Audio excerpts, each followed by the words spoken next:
پھر اس رات 9 بجے سینا کی والدہ کا فون آیا اور بتایا کہ آج سینا کا کوئی کام پڑ گیا تھا جس کی وجہ سے وہ آپ کی خدمت میں نہیں پہنچ سکا، انشاءاللہ ظہر کے بعد آئے گا۔ مجھے تو پہلے ہی برے برے خیالات نے گھیرا ہوا تھا، اب تو ڈر اور پکا ہو گیا۔ مجھے اپنے آپ کو کس طرح کی خبر سننے کے لیے تیار کرنا ہوگا۔ میں تو دل میں پکا فیصلہ کر چکی تھی کہ میں ہر صورت میں سینا سے ہی شادی کروں گی، اور صرف خدا کے سوا کوئی چیز بھی مجھے اس ارادے سے نہیں روک پائے گی۔ بس اس نتیجے پر پہنچ کر جیسے میرے وجود میں سکون سا چھا گیا اور میں سو گئی۔ اگلے دن ظہر کے بعد سینا اور اس کی والدہ پھولوں کے ساتھ ہمارے گھر آئے۔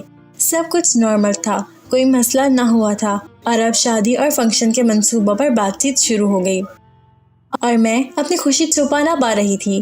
سینا نے بھی سرپرائز کا کہا تھا، سوچ رہی تھی کہ وہ سرپرائز کیا ہو سکتا ہے۔ جو بھی تھا، نکاح سے پہلے میرا اور سینا کا اکیلے ملنا شاید سب کو اچھا نہ لگتا، اور اسی لیے سینا کی والدہ نے دوبارہ اجازت مانگی کہ ہم دونوں 1 گھنٹے کے لیے اکیلے گفتگو کر سکیں۔ سینا نے جلدی سے گفتگو کا آغاز کیا۔ مجھے نہیں معلوم کہ میری اس بات کی تمہارے لیے کتنی اہمیت ہوگی، لیکن تمہیں جلدی بتانا چاہتا تھا کہ کوئی بھی مشکل ہو اور اگر ہماری شادی نہ ہو سکے تو یہ تمہارے لیے زیادہ تکلیف کا باعث نہ ہو۔ کیا بات ہے، بتاؤ گے کہ کیا قصہ ہے؟ میں اب اور انتظار نہیں کر سکتی۔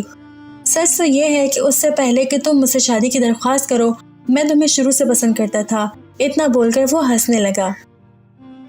اس سے پہلے کہ تمہیں مجھ سے محبت ہو، میں تم سے محبت کرتا تھا۔ کیا تم مجھ سے محبت کرتے تھے؟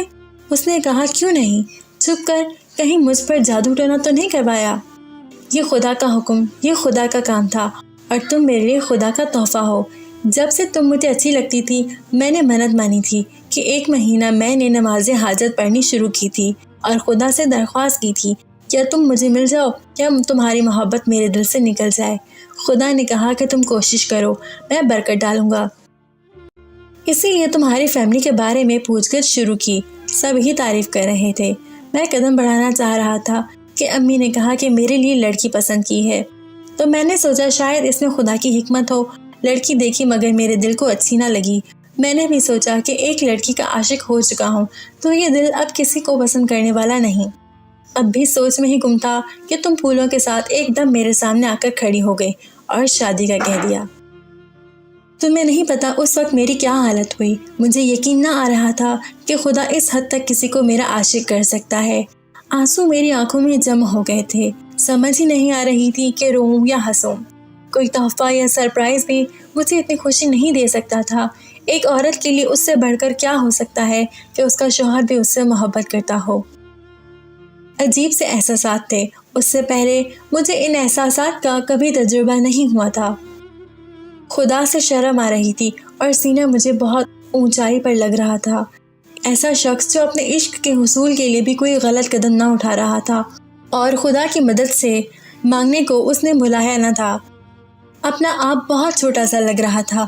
میں نے اپنے عشق کے حصول کے لیے بہت جلدی کی اور غیر متعارف قدم اٹھایا تاکہ اسے حاصل کر سکوں۔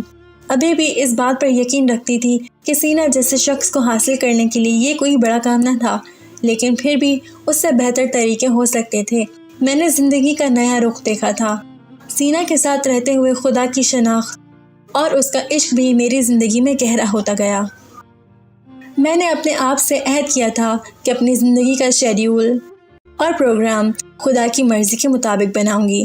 حتیٰ اس مقام تک پہنچنے کی کوشش کر رہی تھی کہ اگر 2 معشوق میں سے ایک کا انتخاب کرنا ہو تو میرا انتخاب درست ہو، اور میں جانتی تھی کہ یہ امتحان مجھ سے لیا جائے گا۔